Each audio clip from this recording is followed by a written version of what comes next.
Ja, hej. Jeg hedder Jeppe Seberg. Jeg er specialtandlæge i tandregulering og arbejder ved Colosseum-tandlægerne i Ribe.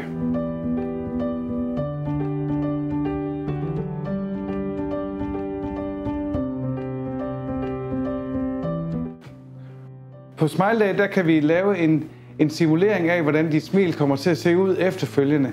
Det er selvfølgelig kun en simulering, og efterfølgende, når du har været ved mig, så kigger jeg på dine røntgenbilleder og på dine modeller, og så laver jeg efterfølgende en detaljeret plan, som du kommer ind til en samtale, hvor vi i detalje kan gennemgå, hvordan tandreguleringen kommer til at forløbe. Når du kommer ind til os til konsultation, der starter Lis med at tage en scanning af dine tænder og nogle fotos og røntgenbilleder. Og ud fra det, der laver vi en simulering, hvor du kan se resultatet, når du er på klinikken.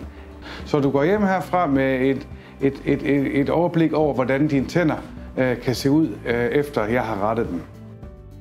Jamen, behandlingerne bliver mere og mere, at folk er trætte af de almindelige bøjler og vil gerne have et usynligt produkt. Og her bruger vi i vores klinik Invisalign, som er super fint, og ja, man ser, som I kan se her, næsten ikke bøjlen.